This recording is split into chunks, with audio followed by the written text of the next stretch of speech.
പ്രസവിക്കപ്പെട്ട കുഞ്ഞിന് സ്വാലിഹീങ്ങളെ കൊണ്ട് തൊട്ടുകൊടുപ്പിക്കുന്നതിനെ സംബന്ധിച്ചാണ് ഹബീബായ നബി സല്ലല്ലാഹു അലൈഹി വസല്ലം തങ്ങൾ പഠിപ്പിക്കുന്നു, ബഖിയത്തുസ് സാലിഹീന ഫീഹി ശിഫാ.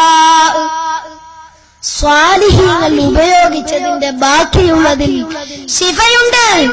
ഇത് പഠിപ്പിച്ചത് ഹബീബായ മുഹമ്മദുർ റസൂലുള്ളാഹി സല്ലല്ലാഹു അലൈഹി വസല്ലം തങ്ങളല്ലേ. സ്വാലിഹീങ്ങളുടെ തുപ്പുനീരിൽ ബറക്കത്തില്ലേ, അവരുമായുള്ള സഹവാസം ഇബാദത്തല്ലേ, മഹാന്മാരായ സ്വാലിഹീങ്ങളുടെ മുഖത്ത് നോക്കൽ വരെ ഇബാദത്തല്ലേ. ആ മഹത്വം ഉൾക്കൊണ്ട് സ്വാലിഹീങ്ങളെ കൊണ്ട് തൊട്ടുകൊടുപ്പിക്കുവാൻ നിങ്ങൾ ശ്രമിച്ചിട്ടുണ്ടോ? പ്രിയപ്പെട്ട സഹോദരങ്ങൾ, കുഞ്ഞാം പൈതലിന് മധുരോപഹാരം നൽകുന്നതിന്റെ മഹത്വം വിളിച്ചറിയിക്കുന്ന ഒരു സംഭവം ഇമാം ബുഖാരി റളിയല്ലാഹു അൻഹു സഹീഹുൽ ബുഖാരിയിൽ രേഖപ്പെടുത്തുന്നു.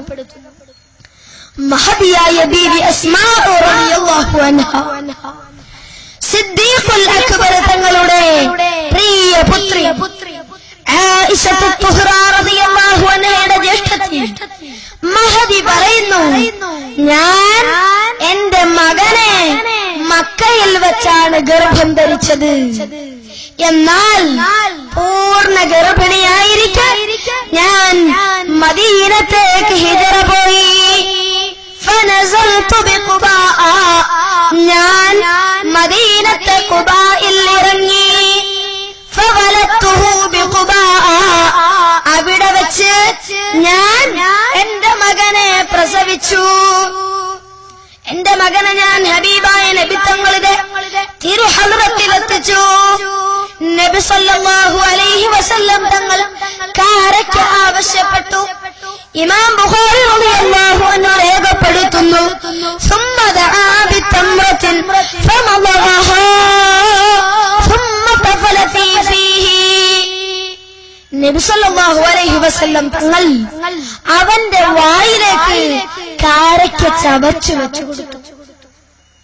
മഹദിയായ അസ്മാ റളിയല്ലാഹു അൻഹ തുടർന്ന് പറയുന്നു, فكان أول شيء دخل جوفه ريق رسول الله صلى الله عليه وسلم. അവന്റെ ഉള്ളിലേക്ക് ആദ്യമായി കടന്നത് തിരുദൂതർ സല്ലല്ലാഹു അലൈഹി വസല്ലം തങ്ങളുടെ തുപ്പുനീരായിരുന്നു. പ്രിയപ്പെട്ടവരെ, പിൽക്കാലത്ത് സഹാബത്തിന്റെ ഇടയിലെ വളരെ പാണ്ഡിത്യമേറിയ 4 അബ്ദുള്ളമാരുണ്ടായിരുന്നു.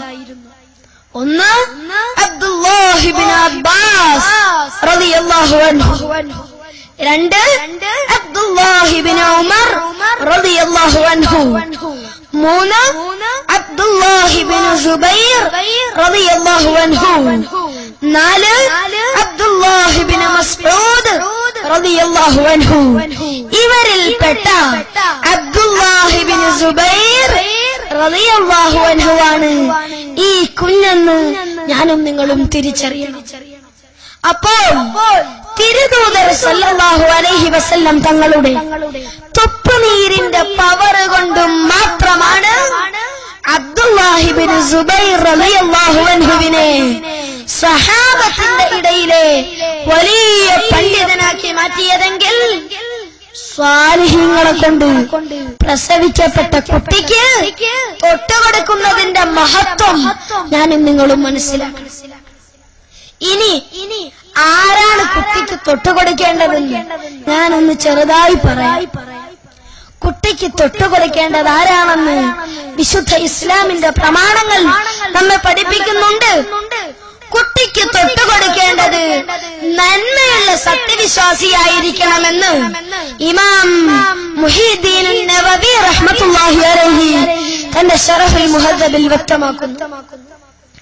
നന്മയുള്ള സത്യവിശ്വാസി എന്നാൽ താരിഖുസ്സലാത്താകാൻ പാടില്ല, മദ്യപാനിയാകാൻ പാടില്ല, വ്യഭിചാരിയാകാൻ പാടില്ല, ഗീബത്തും നമീമത്തും ഫിത്നയും ഫസാദും പറയുന്ന ആളാകാൻ പാടില്ല.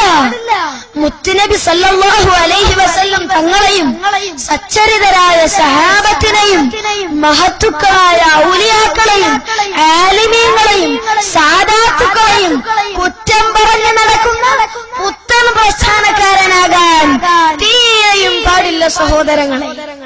അപ്പോൾ നന്മയുള്ള സത്യവിശ്വാസി എന്നാൽ ആരാണ്?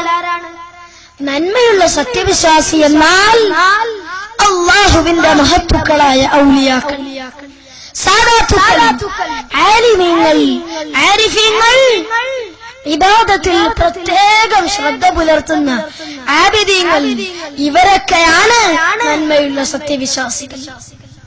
ചുരുക്കത്തിൽ കലാപകലുഷിതമായ ഒരു ലോകത്തേക്ക് കടന്നു വന്ന കുഞ്ഞിനെ ഒരു രാക്ഷസനാക്കണോ അതല്ല മാന്യതയുടെ മകുടോദാഹരണമാക്കണോ എന്ന് തീരുമാനിക്കുന്ന അതിപ്രധാനമായ ഒരു ഘടകമാണ് തഹ്നീക്ക് അഥവാ തൊട്ടുകൊടുക്കൽ. ഒരു കുട്ടിയുടെ ഫ്യൂച്ചർ ലൈഫിന്റെ മോറൽ ബേസ്മെന്റിന് ശിലയിടപ്പെടുന്നത് തഹ്നീക്കിലൂടെയാണെന്ന് ഞാനും നിങ്ങളും മനസ്സിലാക്കണം. ഇനി ഉമ്മമാർക്ക് മാത്രമുള്ള ഒരു സ്പെഷ്യൽ